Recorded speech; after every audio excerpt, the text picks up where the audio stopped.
അസ്സാം വലൈക്കും വറഹമത്തുള്ള. വെസ്റ്റ് ഏഷ്യൻ നോർത്ത് ആഫ്രിക്കൻ ചരിത്രത്തിലെ അതുപോലെ സമകാലിക രാഷ്ട്രീയ മേഖലയിൽ സംഭവിക്കുന്ന സംഭവവികാസങ്ങളിലെല്ലാം പ്രധാനമായും നമ്മൾ ചർച്ച ചെയ്യേണ്ട ഒരു വിഷയമാണ് സംഘർഷങ്ങളും രാഷ്ട്രീയ അനിശ്ചിതാവസ്ഥകൾക്കുമപ്പുറം വെസ്റ്റ് ഏഷ്യൻ നോർത്ത് ആഫ്രിക്കയ്ക്ക് മറ്റൊരു ലോകമുണ്ട് എന്നുള്ളത്. കാരണം വെസ്റ്റ് ഏഷ്യ നോർത്ത് ആഫ്രിക്കൻ വിഷയങ്ങൾ പൊതുവേ നമ്മൾ സംസാരിക്കുമ്പോഴെല്ലാം അത് ആദ്യമായി ഉയർന്നു വരുന്നത് അവിടെ ഉണ്ടാവുന്ന സംഭവവികാസങ്ങൾ, പ്രത്യേകിച്ച് വിവിധ തരത്തിലുള്ള സെക്ടേറിയനിസം, അത് ഷിയ സുന്നികളാവട്ടെ, സലഫി സൂഫി വിഷയങ്ങളാവട്ടെ, അതുപോലെ എത്നിക് പ്രശ്നങ്ങളുമാവട്ടെ, ഇതെല്ലാം പ്രധാനമായും ഈ വിഷയങ്ങൾ കേന്ദ്രീകരിച്ചുകൊണ്ട് വെസ്റ്റ് ഏഷ്യ നോർത്ത് ആഫ്രിക്കൻ പ്രദേശങ്ങൾ, അല്ലെങ്കിൽ അറബ്, പേർഷ്യൻ, തുർക്കി, ഇസ്രായേൽ, ഈ പ്രദേശങ്ങളെല്ലാം ഒരു സംഘർഷം നിറഞ്ഞു നിൽക്കുന്ന, അനിശ്ചിതാവസ്ഥ നിറഞ്ഞു നിൽക്കുന്ന, അസമത്വങ്ങളും പ്രശ്നങ്ങളും മാത്രം നിറഞ്ഞു നിൽക്കുന്ന ഒരു ലോകമായും, ഇതിൻ്റെ ഒരു ബൈ പ്രൊഡക്റ്റ് എന്ന നിലയിൽ ഭീകരതയും തീവ്രവാദവും അതിൽ നിന്നുണ്ടാവുന്ന ധാരാളം വിഘടനവാദങ്ങളും അതിൻ്റെ ഭാഗമായി ലോകത്തിൻ്റെ വിവിധ ഭാഗങ്ങളിലേക്ക് പടർന്നു പന്തലിക്കുന്ന പ്രശ്നങ്ങളും അതിൻ്റെ എല്ലാം മൂലകേതു വെസ്റ്റ് ഏഷ്യൻ നോർത്ത് ആഫ്രിക്കൻ ഭാഗങ്ങളാണ്, അറബ് ഭാഗമാണ്, പശ്ചിമേഷ്യയാണ് എന്ന് പറയുന്ന ഒരു ക്ലീഷേഷ് സ്റ്റീരിയോ ടൈപ്പ് അക്കാഡമിക മേഖലയിലാവട്ടെ, പത്രപ്രസിദ്ധീകരണങ്ങളിലാവട്ടെ, അത് പോപ്പുലർ കൾച്ചറലുകളിൽ പോലും ആവട്ടെ, അത് പരന്നു നിൽക്കുന്നത് നമുക്ക് കാണാം. ഈ ഒരു സാഹചര്യത്തിലാണ് വെസ്റ്റ് ഏഷ്യ നോർത്ത് ആഫ്രിക്ക എന്ന് പറയുന്നത് ഇതിനേക്കാളും അപ്പുറം ഒരു ലോകമുണ്ട് എന്ന് നമ്മൾ പ്രത്യേകം മനസ്സിലാക്കണം. സെക്ടേറിയനിസം എന്നത് വെസ്റ്റ് ഏഷ്യൻ നോർത്ത് ആഫ്രിക്കൻ ഭാഗത്തിനെ കുറിച്ച് സംസാരിക്കുമ്പോൾ പ്രധാനമായും ഉയർന്നു വരുന്ന ഒരു പദപ്രയോഗമാണ്. അതായത് അവിടെ നടക്കുന്ന സകല സംഭവവികാസങ്ങളും പ്രശ്നങ്ങളും കോലാഹലങ്ങളും എല്ലാം ഷീ സുന്നി വിഭാഗീയതയുടെ ഭാഗമാണ്, അതിൽ നിന്ന് രൂപപ്പെടുന്നതാണെന്നാണ് പൊതുവെ പറഞ്ഞു വെക്കുന്നത്. എന്നാൽ നമ്മൾ മനസ്സിലാക്കേണ്ട ഒരു വിഷയം, സ്വാഭാവികമായും മുസ്ലിങ്ങൾ ഭൂരിപക്ഷമായ ഒരു നാടെന്ന നിലയിൽ അവിടെ ഷിയാക്കളും സുന്നികളും ഉണ്ടെങ്കിൽ പോലും പലപ്പോഴും ഈ സംഭവവികാസങ്ങളെല്ലാം അതിനേക്കാളും അപ്പുറം പ്രാദേശികമായ വിഭാഗീയത, രാഷ്ട്രീയപരമായ പ്രശ്നങ്ങൾ, ടെറിട്ടോറിയൽ കോൺഫ്ലിക്റ്റ് എന്നീ തുടങ്ങിയ വിഷയങ്ങളിലും ഈ വിഷയങ്ങളെ കത്തിച്ചു നിർത്താൻ താല്പര്യമുള്ള പുറത്തെ എക്സ്റ്റേണലായ ആൾക്കാരുടെ തൽപര ശക്തികളുടെ ഇടപെടലുമാണ് ഇതിൻ്റെയൊക്കെ പ്രധാന കാരണമെന്ന് നമ്മൾ പ്രത്യേകം മനസ്സിലാക്കണം. സ്വാഭാവികമായും മുസ്ലിങ്ങൾ എന്ന നിലയിൽ വിഭാഗ്യത ഉണ്ടാവാം. എന്നാൽ ആ വിഭാഗ്യതയെ കത്തിച്ചു നിർത്തുകയും ആ വിഭാഗ്യതയാണ് അവിടെ നടക്കുന്ന പ്രധാന പ്രശ്നങ്ങൾക്കൊക്കെ കാരണം എന്ന തരത്തിലുള്ള ഒരു വായന വെസ്റ്റ് ഏഷ്യൻ നോർത്ത് ആഫ്രിക്കൻ ലോകത്തെക്കുറിച്ചിട്ടുള്ള വളരെ ചുരുങ്ങിയ, റിജിഡായ, നാരോ മൈൻഡായ ഒരു കാഴ്ചപ്പാട് ഉൽപ്പാദിപ്പിക്കാൻ മാത്രമേ സഹായിക്കുകയുള്ളൂ, കാരണമാവുകയുള്ളൂ. അതുപോലെ തന്നെ അവിടെ നടക്കുന്ന മുസ്ലിങ്ങൾക്കിടയിലുള്ള മറ്റൊരു പ്രധാനപ്പെട്ട വിഷയമാണ് സലഫി സൂഫി ഡൈമെൻഷൻ എന്ന് പറയുന്നത്. സലഫികളുമുണ്ട്, സൂഫികളുമുണ്ട്, അതല്ലാത്തവരുമുണ്ട്, മതരഹിതരായ ആൾക്കാർ പോലും അവിടെയുണ്ട്. അതുപോലെ തന്നെ വിവിധ മതവിഭാഗങ്ങളും അവിടെയുണ്ട്. ഇവർക്കിടയിലുള്ള ഒരു സംഘർഷ ഭൂമിയാക്കി മാത്രം വെസ്റ്റ് ഏഷ്യൻ നോർത്ത് ആഫ്രിക്ക ചിത്രീകരിക്കുന്നത് പോലും അത് നിർണായക താല്പര്യമുള്ളവരുടെ, തൽപര കക്ഷികളുടെ മാത്രം ലക്ഷ്യമാണ് എന്ന് നമ്മൾ പ്രത്യേകം മനസ്സിലാക്കണം. പറഞ്ഞതിൻ്റെ ചുരുക്കം, ഈ ഭാഗത്ത് പ്രശ്നങ്ങളില്ല, മതവിഭാഗ്യതയില്ല എന്ന അർത്ഥത്തിലല്ല. എന്നാൽ ആ വിഭാഗ്യതയൊക്കെ പർവ്വതീകരിച്ചുകൊണ്ട് ഈ ലോകം മുഴുവനും ഇതാണെന്ന് ചിത്രീകരിക്കുന്ന ഒരു പ്രശ്നം അതിലേക്കാണ് ഞാൻ വിരൽ ചൂണ്ടുന്നത്. മറ്റൊന്നത് മതപരമായ അഭിപ്രായ വ്യത്യാസങ്ങൾ. ലോകത്തെ പ്രധാനപ്പെട്ട 3 മതവിശ്വാസങ്ങളും, യഹൂദമതം, ജൂതമതം, ഇസ്ലാം, ഇതെല്ലാം ഉടലെടുത്തതും വളർന്ന് പന്തലിച്ചതും ഇപ്പോൾ ശക്തമായി നിൽക്കുന്നതും ഈ പ്രദേശത്ത് തന്നെയാണ്. നൂറ്റാണ്ടുകളായി പല ഘട്ടങ്ങളിലായി ലോകത്തിൻ്റെ വിവിധ ഭാഗങ്ങളിൽ മതവിഭാഗീയതയും അതിൻ്റെ പേരിൽ ധാരാളം പീഡനങ്ങളും ഉണ്ടായപ്പോൾ പോലും ഈ 3 മതങ്ങളും അതല്ലാത്തവരും, ദുറൂസുകളാവട്ടെ, യസീദികളാവട്ടെ, മജൂസികളാവട്ടെ, പലരും ഈ വെസ്റ്റ് ഏഷ്യൻ നോർത്ത് ആഫ്രിക്കൻ ഭാഗങ്ങളിൽ വളരെ സമാധാനത്തോടും സുരക്ഷിതമായും ജീവിച്ച ഒരു ചരിത്രം നമ്മുടെ മുമ്പിലുണ്ട്. അതുകൊണ്ട് ഈ ലോകത്തെക്കുറിച്ച് പറയുമ്പോൾ മതത്തിൻ്റെയും മതവിഭാഗീയതയുടെയും മതവർഗീയതയുടെയും ഒരു ലോകമായി ചിത്രീകരിക്കുന്നത് അത് ശരിയല്ല എന്നും അതിനേക്കാളും അപ്പുറം മറ്റൊരു ലോകം ഇപ്പോഴും നിലനിൽക്കുന്നുണ്ട് എന്നും നമ്മൾ മനസ്സിലാക്കണം. അതുപോലെ ഈ ഒരു വിഷയത്തിൽ പ്രത്യേകം ചൂണ്ടിക്കാണിക്കേണ്ട മറ്റൊരു വിഷയമാണ് അവിടെയുള്ള പൊളിറ്റിക്കൽ സിസ്റ്റം. അവിടെ മൊണാർക്കികളുണ്ട്, കോൺസ്റ്റിറ്റ്യൂഷണൽ മൊണാർക്കികളുണ്ട്. അതുപോലെ തന്നെ ഒരു ശരിയത്തി ബേസ്ഡായി ചിത്രീകരിക്കുന്ന അല്ലെങ്കിൽ വായിക്കപ്പെടുന്ന സൗദി അറേബ്യയും ഇറാനെ പോലുള്ള രാഷ്ട്രങ്ങൾ അവിടെയുണ്ട്. അതുപോലെ തന്നെ രാജകുടുംബങ്ങൾ തന്നെ ഭരിക്കുന്ന വിഭാഗങ്ങളും അവിടെയുണ്ട്. ഈ വിവിധ മത രീതികൾ അവിടെ ഉള്ളപ്പോൾ പോലും, ഭരണ രീതികൾ അവിടെ ഉള്ളപ്പോൾ പോലും ഇതിനെയെല്ലാം ഒരു ഏകീകൃത രൂപത്തിൽ കാണുന്നതും ശരിയല്ല. കാരണം അവിടെ അഭിപ്രായ സ്വാതന്ത്ര്യമില്ല, അവിടെ തിരഞ്ഞെടുക്കാനുള്ള സ്വാതന്ത്ര്യമില്ല, അവകാശങ്ങളില്ല, മൈനോരിറ്റിക്ക് അവകാശമില്ല. ഇങ്ങനെ പറയുന്ന പലതരത്തിലുള്ള മനുഷ്യാവകാശ ലംഘനങ്ങളുടെയും ഒരു ലോകമായിട്ട് ചിത്രീകരിക്കുന്നത് പോലും അത് ഈ ലോകത്തെക്കുറിച്ചുള്ള ജഹാലത്തിൻ്റെ വിവരമില്ലായ്മയുടെയോ അല്ലെങ്കിൽ മനഃപൂർവ്വം ഈ ലോകത്തെ ടാർഗറ്റ് ചെയ്തുകൊണ്ട് അത് ഡിമനൈസ് ചെയ്യുന്നതിൻ്റെ ഭാഗമായിട്ട് വേണം എന്ന് മനസ്സിലാക്കണം. അതിൻ്റെ കൂടെ തന്നെ ഈ ഒരു ലോകത്തെക്കുറിച്ച് മിഡിൽ ഈസ്റ്റ് എന്നുള്ള പദപ്രയോഗം ഭീകരമായ അല്ലെങ്കിൽ അതിനിർണായകമായ ഒരു പദപ്രയോഗം കൂടിയിട്ടാണ്. കാരണം പടിഞ്ഞാറൻ ഈ പ്രദേശം മിഡിൽ ഈസ്റ്റ് ആണ് എന്നത് ശരി തന്നെയാണെങ്കിൽ പോലും അവരെ സംബന്ധിച്ചിടത്തോളം മറ്റുള്ള അക്കാദമിക മേഖലകളിൽ അത് ഈസ്റ്റിൽ നിന്നാവട്ടെ, സൗത്ത് ഏഷ്യയിൽ നിന്നാവട്ടെ, സൗത്ത് ഈസ്റ്റ് ഏഷ്യയിൽ നിന്നാവട്ടെ, അവിടെ നിന്നുണ്ടാവുന്ന ഈ മേഖലയിൽ ഉണ്ടാവുന്ന വർക്കുകളിലെല്ലാം മിഡിൽ ഈസ്റ്റ് എന്നുള്ള പദപ്രയോഗം ഉപയോഗിക്കുന്നത് ഒരു കൊളോണിയൽ ഹാങ് ഓവറിൻ്റെ ഭാഗമായിട്ട് മാത്രം നമ്മൾ മനസ്സിലാക്കേണ്ടതുണ്ട്. കാരണം ഇന്ത്യയെ സംബന്ധിച്ചിടത്തോളം അത് വെസ്റ്റ് ഏഷ്യയാണ്.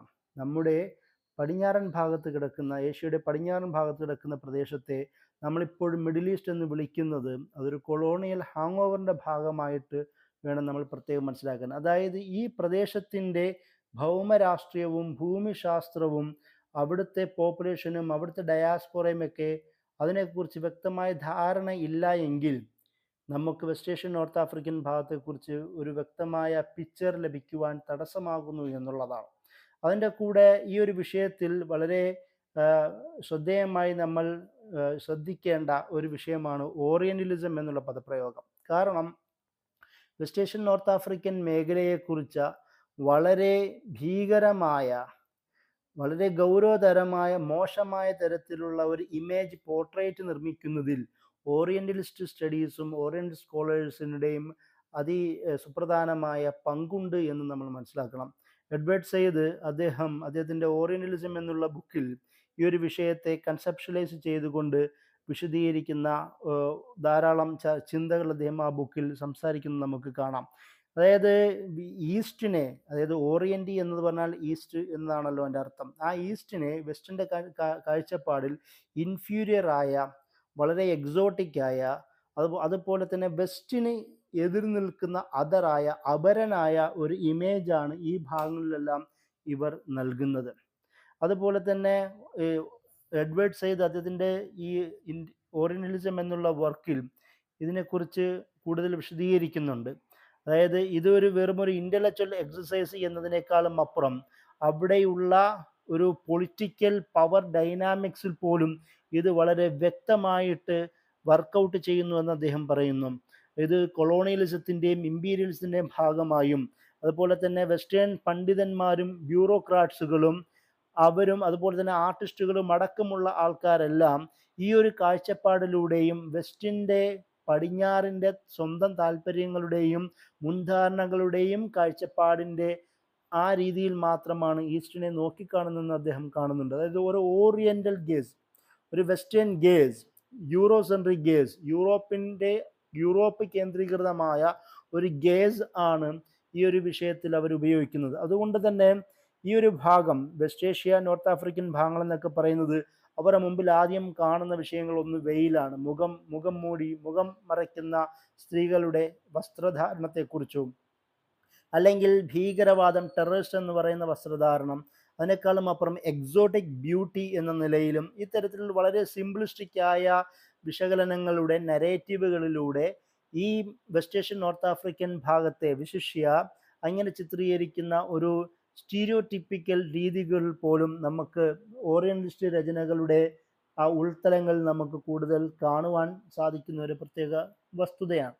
അതുപോലെ തന്നെ ഈ വെസ്റ്റ് സ്വയം പ്രതിഷ്ഠിക്കുന്നതിനെക്കുറിച്ച്, അവരുടെ ഒരു ഇമേജിനെ കുറിച്ച് എഡ്വേർഡ് സയ്യിദ് വിശദീകരിക്കുന്നുണ്ട്. അവർ റാഷണലായും മോഡേണായും സുപ്പീരിയറായും അവർ സമർപ്പിക്കുമ്പോൾ, പോർട്രേ ചെയ്യുമ്പോൾ, ഇതിൻ്റെ അപ്പുറം നിന്നുകൊണ്ട് ഈസ്റ്റ് എന്ന് പറയുന്നത് ഇറാഷണലായ, വളരെ കൺസർവേറ്റീവായ, അതുപോലെ തന്നെ ഇൻഫീരിയർ ആയ ഒരു ലോകം എന്ന നിലയിലാണ് ഇവർ ഈസ്റ്റിനെ ചിത്രീകരിക്കുന്നത് നമുക്ക് കാണുവാൻ കഴിയും. അതുപോലെ തന്നെ ഈ ഒരു ചർച്ചയുടെ ഭാഗമായി അതൊരു ഈ ലോകതലത്തിൽ ഗ്ലോബൽ ലെവലിൽ തന്നെ ഓറിയന്റലിസം എന്ന് പറയുന്നത് അക്കാദമിക് ഡിസിപ്ലിനുകളുടെ പ്രധാനപ്പെട്ട ഒരു വിഷയമായി മാറുകയും അവിടെയുള്ള വിവിധ തരത്തിലുള്ള മീഡിയ റെപ്രസെൻറ്റേഷൻസിന് പോലും ഈസ്റ്റിനെ കുറിച്ചിട്ടുള്ള മീഡിയ പ്രതിദാനങ്ങളിൽ പോലും ഓറിയന്റലിസം പ്രധാനപ്പെട്ട ഒരു മുഖമായി മാറി എന്ന് നമുക്ക് കാണുവാൻ കഴിയും.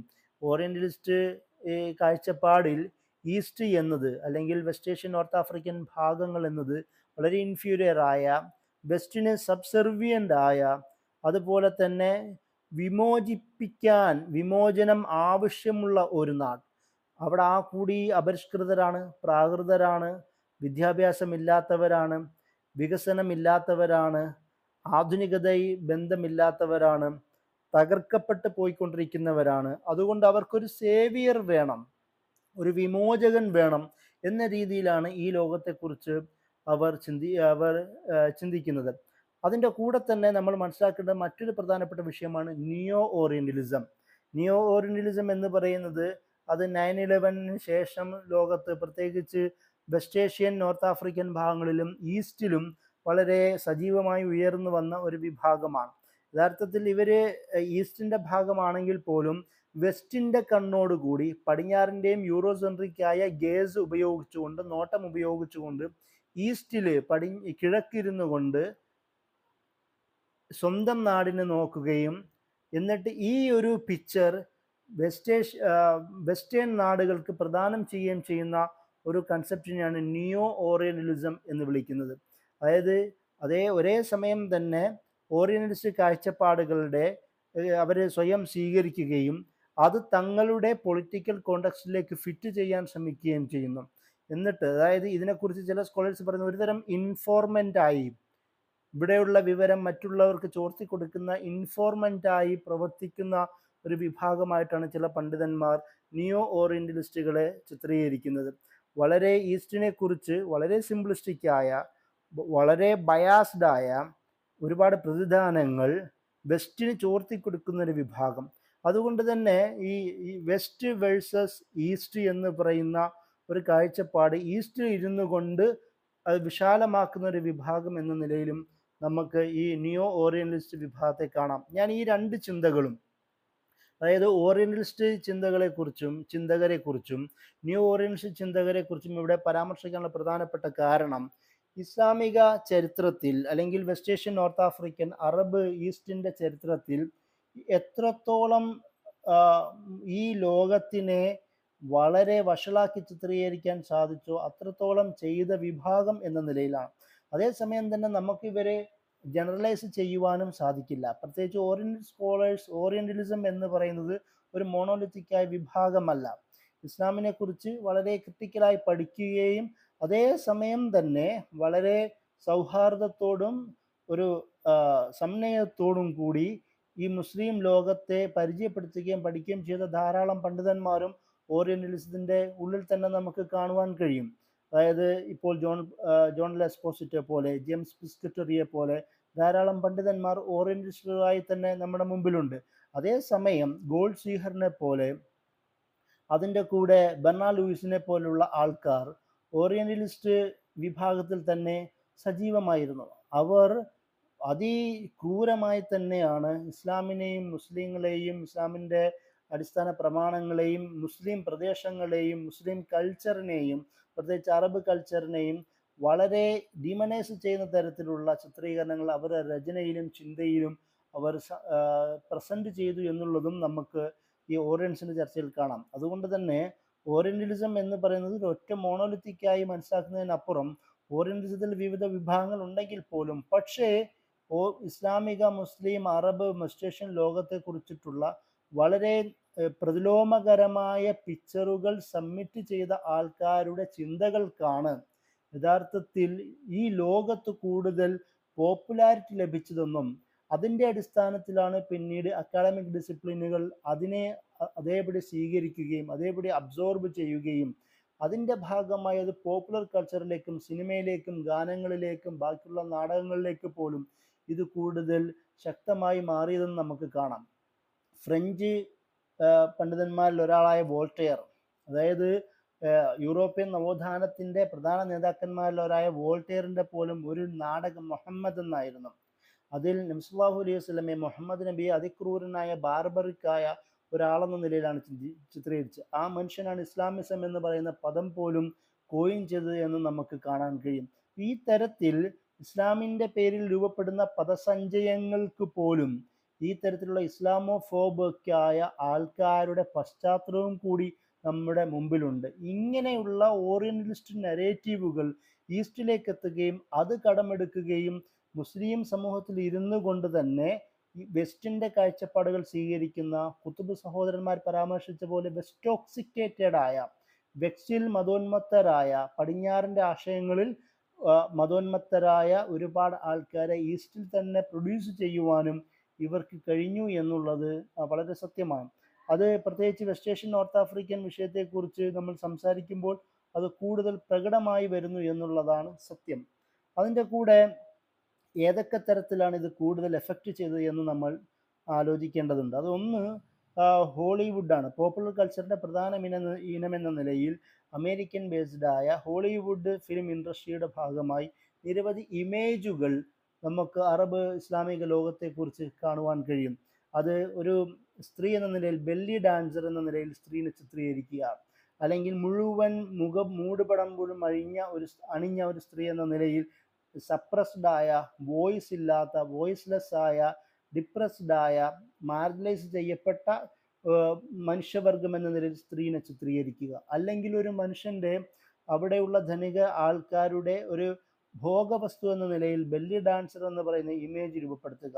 അതിൻ്റെ കൂടെ തന്നെ ഒരു ടെറർ എന്ന നിലയിൽ ടെററിസ്റ്റുകൾ എന്ന് മനസ്സിലാക്കണമെങ്കിൽ അത് അറബ് വസ്ത്രം ധരിക്കുന്ന, ഫലസ്തീനിയൻ കുഫിയ ധരിക്കുന്ന രീതിയിലേക്ക് ചിത്രീകരിക്കുക. അതുകൊണ്ടാണ് നമ്മുടെ സ്വന്തം കേരളത്തിൽ പോലും, കേരളത്തിലെ നാടക രൂപമേഖലകളിൽ പോലും ടെററിസ്റ്റ് ആവണമെങ്കിൽ ഫലസ്തീനിയൻ കുഫിയ ധരിക്കുന്ന ഒരാൾ ചിത്രീകരിക്കുന്ന തരത്തിലേക്ക് മാറിയത് ഈ തരത്തിലുള്ള ഹോളിവുഡ് പോപ്പുലർ കൾച്ചറിൻ്റെ ഇമേജ് ക്രിയേഷനിലൂടെയാണ്. അതുപോലെ തന്നെ അക്കാഡമിയയിൽ ഇസ്ലാമിക, മുസ്ലിം, അറബ്, വെസ്റ്റേൺ ലോകത്തെക്കുറിച്ചും ഈ തരത്തിലുള്ള പോർട്രേറ്റുകൾ സജീവമായ ഒരു കാലഘട്ടവും നമുക്ക് കാണുവാൻ കഴിയും. നിരവധി രചനകളിലൂടെ ഒരുപാട് പഠനങ്ങൾ ഈ ഒരു വിഷയത്തിലുണ്ട്. ജാക്ക് ഷഹീനിൻ്റെ ഈ അറബ് എങ്ങനെയാണ്, അറബ്സ് ഇൻ റീൽസ് എന്ന തരത്തിലുള്ള അദ്ദേഹത്തിൻ്റെ ഒരു ഗ്രന്ഥമുണ്ട്. അതിൽ അദ്ദേഹം ഈ അറബുകളെ എങ്ങനെയാണ് പോപ്പുലർ കൾച്ചറുകളിൽ ചിത്രീകരിക്കുന്നതെന്ന് അദ്ദേഹം ചിത്രീകരിക്കുന്നുണ്ട്. ഒന്നുകിൽ ബെല്ലി ഡാൻസർ എന്ന നിലയിൽ ഒരു സ്ത്രീ ഭോഗവസ്തുവായ അല്ലെങ്കിൽ മാർജിനലൈസ്ഡ് ആയ സ്ത്രീകളുടെ ഒരു റെപ്രസെൻറ്റേഷൻ വരുന്നു. അതിൻ്റെ കൂടെ തന്നെ ടെറർ എന്ന നിലയിൽ ടെററിസത്തിൻ്റെ റെപ്രസെൻറ്റേഷൻ, അതല്ലെങ്കിൽ ധനികനായ, വളരെ മതോന്മത്തനായി ജീവിക്കുന്ന, എല്ലാ തെമ്മാടിത്തരത്തിനും കൂടി നിൽക്കുന്ന ധനികനായ ഒരു ഷെയ്ഖ് എന്ന തരത്തിലുമാണ് അറബ് മുസ്ലിം ജനസമൂഹത്തെ ഹോളിവുഡ് സിനിമകളിലും മറ്റും ചിത്രീകരിക്കുന്നത്. ഇതിൻ്റെ തന്നെ ഒരു പ്രിൻ്റ് പതിപ്പാണ് അക്കാഡമിയ ലോകത്തുമുള്ളത്. അറബ് ലോകം എന്ന് പറയുന്നത് വോയിസ് ഇല്ലാത്ത, പീഡിപ്പിക്കപ്പെടുന്ന, ശബ്ദമില്ലാത്ത, അഭിപ്രായമില്ലാത്ത, അതുപോലെ തന്നെ ഡെമോക്രസിയും ഇതുപോലെ പുതിയ ചിന്തകൾക്ക് വാതിലുകൾ തുറന്നു കൊടുക്കാത്ത, സ്വീകരിക്കാൻ തയ്യാറല്ലാത്ത, റിജിഡായ, നാരോ മൈൻഡഡ് ഒരു ജനസമൂഹം എന്ന നിലയിൽ അക്കാദമിക രചനകളിൽ പോലും ഈ പോർട്രേറ്റ് ഉണ്ടാക്കി. അതിൻ്റെ കൂടെ തന്നെ വെസ്റ്റേൺ നാടുകൾ, പ്രത്യേകിച്ച് അമേരിക്ക പോലുള്ള രാഷ്ട്രങ്ങളുടെ ഫോറിൻ പോളിസി ഐഡിയലുകളിൽ പോലും ഈ തരത്തിലുള്ള ഇമേജുകൾ രൂപപ്പെടുത്തി നമുക്ക് കാണാം. കോൾഡ് വാറിൻ്റെ പശ്ചാത്തലത്തിൽ ആദ്യകാലത്ത് US-ഉം അതുപോലെ തന്നെ USSRും തമ്മിലുള്ളൊരു ശീതയുദ്ധക്കാലം നമുക്കറിയാം. അന്ന് US-ൻ്റെ ഫോറിൻ പോളിസി എക്സ്പെർട്ടുകൾ അവർ രൂപപ്പെടുത്തിയ ഒരു ഇമേജ് എന്ന് പറയുന്നത് അത് റെഡ് എനിമിയായി മാറുന്നു, ഏത് ചുവപ്പൻ ശത്രു എന്ന രീതിയിലായിരുന്നു. പിന്നെ USSRൻ്റെ പതനം സംഭവിക്കുന്നതോടുകൂടി പിന്നീട് വരുന്ന പച്ച, ഗ്രീൻ എന്നത് ഒരു എനിമിയായി മാറുന്നു. സാമുവൽ പി ഹണ്ടിങ്ടന്റെ ക്ലാഷ് ഓഫ് സിവിലൈസേഷൻ എന്ന് പറയുന്ന രചനയിൽ, അത് ഫോറിൻ പോളിസി മാഗസിനുകളിൽ അദ്ദേഹം മാസങ്ങളായി എഴുതിയ ലേഖനങ്ങളുടെ ഒരു സമാഹാരമാണ്. അതിൽ അദ്ദേഹം ഈ പറയുന്ന തരത്തിൽ ക്ലാഷ് ഓഫ് സിവിലൈസേഷൻ എന്ന് പറയുന്ന ചിന്ത മുന്നോട്ട് വെക്കുന്നു. അതായത് ഇപ്പോൾ ഒരുപാട് നാഗരികതകളുടെ സംഘടനകളാണെങ്കിൽ പോലും അവസാനം ഉണ്ടാവാൻ പോകുന്നത് ഈ അമേരിക്കയുടെ നേതൃത്വത്തിലുള്ള വെസ്റ്റേൺ നാഗരികതയും ഇസ്ലാമിക നാഗരികതയും തമ്മിലുള്ളൊരു സംഘടനമാണ്. അതിൽ എങ്ങനെയാണ് അമേരിക്ക അതിജയിക്കേണ്ടത് എന്നാണ് അദ്ദേഹം ചിന്തിക്കുന്നത്. അതുപോലെ തന്നെ ഫ്രാൻസിസ് ഫുക്കുയാമ എന്ന് പറയുന്ന മറ്റൊരു ജാപ്പനീസ് അമേരിക്കൻ ചിന്തകനും അദ്ദേഹത്തിൻ്റെ ദ എൻഡ് ഓഫ് ഹിസ്റ്ററി എന്ന് പറയുന്ന രചനയും അദ്ദേഹം സമർപ്പിക്കുന്നുണ്ട്. ആ രചനയിൽ അപ്പോൾ അമേരിക്കൻ ക്യാപിറ്റലിസമാണ് ഉയർന്നു നിൽക്കുന്നതും ചരിത്രം അവസാനിച്ചു എന്ന് പറയുന്ന ഒരു കാഴ്ചപ്പാടാണ്. അതായത് അമേരിക്കയുടെ നേതൃത്വത്തിലുള്ള വെസ്റ്റേൺ ഗേസിൻ്റെ വെസ്റ്റേൺ സുപ്പീരിയോറിറ്റിയെ ഉയർത്തി വെക്കുക എന്നതായിരുന്നു അവരുടെ കാഴ്ചപ്പാട്. ഇതിനെതിരെയുള്ള ലോകങ്ങളെല്ലാം അത് ഈവിളായി ചിത്രീകരിക്കുന്ന ഇറാനെയും ചുറ്റുപാടുമുള്ള നാടുകളെയും ആക്സസ് ഓഫ് ഈവിൾ എന്ന് പറയുന്ന ഒരു കാഴ്ചപ്പാട് ഇവർ രൂപപ്പെടുത്തിയെടുക്കുകയുണ്ടായി. അതുമാത്രമല്ല, ബുഷിൻ്റെ കാലത്തേക്ക് വരുമ്പോൾ വാർ ഓൺ ടെറർ എന്ന് പറയുന്ന ഒരു പുതിയ ചർച്ച സജീവമാകുന്നു.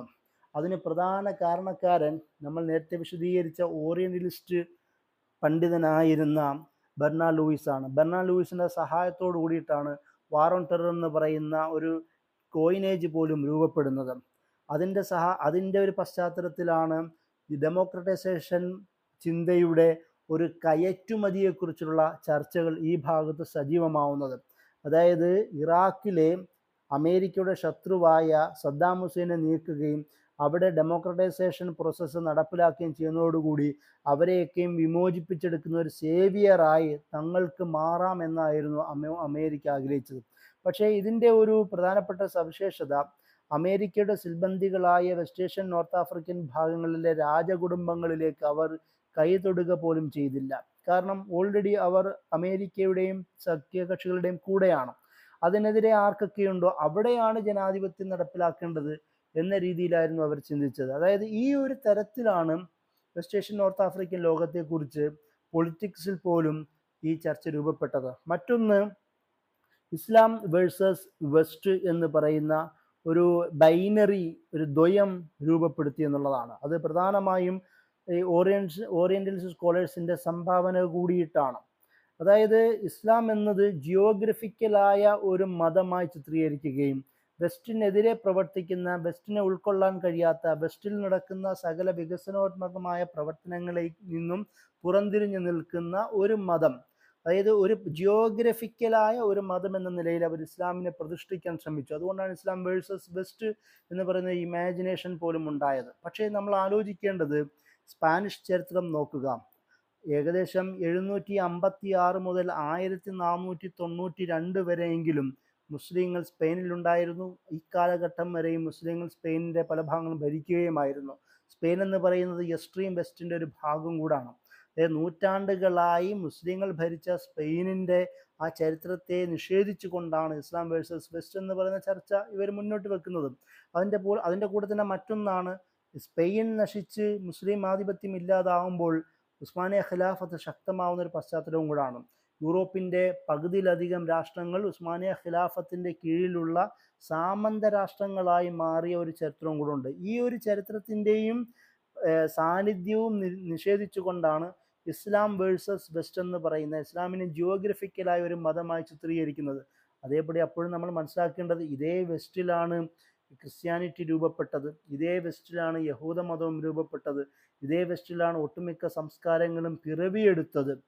ആ ഒരു ചിന്ത പോലും ഉപേക്ഷിച്ചു കൊണ്ടാണ് ഈസ്റ്റിനെ ഇസ്ലാമിൻ്റെ പ്രദേശമായും വെസ്റ്റിനെ ക്രിസ്ത്യാനിറ്റിയുടെ പ്രദേശമായും ഇവർ പ്രതിഷ്ഠിക്കാൻ ശ്രമിച്ചത്. ഇതിൻ്റെയൊക്കെ ഒരു ഔട്ട്കം എന്ന നിലയിലാണ് ഇസ്ലാമോഫോബിയ ഈ ലോകത്ത് സജീവമായത്.